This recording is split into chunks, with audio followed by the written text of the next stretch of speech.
अंकिता के अंतिम संस्कार के दौरान उसकी मां को मृतक अंकिता के अंतिम दर्शन न करवाए जाने के मामले पर हल्द्वानी से कांग्रेस विधायक सुमित हृदयेश ने केंद्रीय मंत्री स्मृति ईरानी पर सीधा निशाना साधा है। उन्होंने कहा है कि बेटी बचाओ बेटी पढ़ाओ का नारा देने वाली स्मृति ईरानी आज कहां है। कांग्रेस विधायक सुमित हृदयेश ने कहा कि उत्तराखंड की भाजपा सरकार खुद की इमेज को बचाने में लगी हुई है और उनको जनता से कोई लेना देना नहीं है। से देवभूमि शर्मसार हुई है और जिस प्रकार से पूरा प्रकरण हुआ है और पहले 3-4 घंटे जिस प्रकार से पुलिस ने संज्ञान लेने से भी एक तरीके से इनकार करा और एक संरक्षण देने का प्रयास हुआ, क्योंकि सत्तारूढ़ पार्टी के पदाधिकारी पूर्व राज्य मंत्री उनका परिवार था।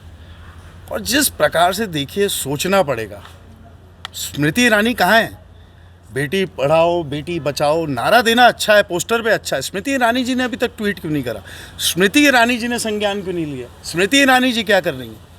केवल देश में नारेबाजी करके भारतीय जनता पार्टी सोच रही है कि कार्य की पूर्ण तरीके से वो अपने कार्य पूर्ण कर रही है, कर्तव्यों का निर्वहन कर रही है। एक हमारी बच्ची, इस प्रदेश की बच्ची जिसके साथ इतने समय से शोषण हो रहा है, जो धीरे धीरे बात निकल के आ रही है, और जिस प्रकार से हत्या कर दी जाती है, और पुलिस प्रशासन वाकई में मित्र पुलिस कभी कभी सोचने का विषय है कि ये मित्र किसके लिए है।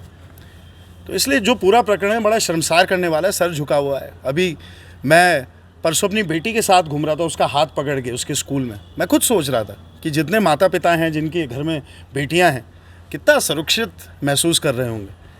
असुरक्षा का जो ये वातावरण है, प्रदेश के जो मुखिया हैं, प्रदेश के जो डीजीपी साहब हैं, अब आपका दायित्व है कि दोबारा कोई भरोसा, किसी प्रकार का आश्वासन, कोई ऐसी कार्रवाई जिससे ऐसा लगे, तो इसलिए फास्ट ट्रैक कोर्ट में इस केस का निस्तारण होना चाहिए और सख्त से सख्त सजा दोषियों को मिलनी चाहिए। आरोप ये भी लग रहा है कि उसकी मां को जो है अंतिम संस्कार के दौरान सर मिलने नहीं दिया गया, उनको जबरदस्ती आईसीयू में डाल दिया। नहीं, बिल्कुल अवश्य। देखिए, भारतीय जनता पार्टी की जो सरकार प्रशासन कार्य कर रहे हैं, वो केवल अपनी इमेज को बचाने के लिए कि जो जनता के बीच में त्राहिमाम हर विषय को लेकर है, कैसे अपने आप को बचा सके। तो उसी क्रम में ये सब कार्रवाई हुई, बहुत ही निंदनीय है। मैं इसकी घोर भर्त्सना भी करता हूँ, इसका बहुत विरोध करता हूँ। कार्रवाई के नाम पर केवल एक पटवारी को सस्पेंड किया है, पूरी सरकार में इतना बड़ा मामला हो गया, क्या लगता है लापरवाही है? नहीं, बिल्कुल। देखिए, शुरुआत तो वहाँ से होनी चाहिए, क्रोनोलॉजी समझनी चाहिए। किस प्रकार से उनके माता पिता जब रिपोर्ट लिखाने गए संज्ञान नहीं लिया, शुरुआत वहाँ से होनी चाहिए। पुलिस की जो कमी है उससे शुरुआत होनी चाहिए। पटवारी क्या?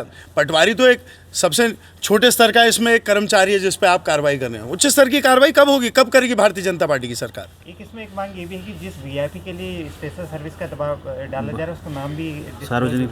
नहीं, अवश्य। किसी व्यक्ति ने अगर फ़ोन मिलाया है तो ये तो आदेश पिछली सरकार से, जो कांग्रेस की सरकार है पूर्ववर्ती, उस समय से है कि आप समय नोट करें और कौन महानुभाव था जिसने फ़ोन करा बीच बचाव के लिए या किसी कार्य के लिए, बताएं। खुलासा होना चाहिए, ऐसे लोगों का भी पर्दा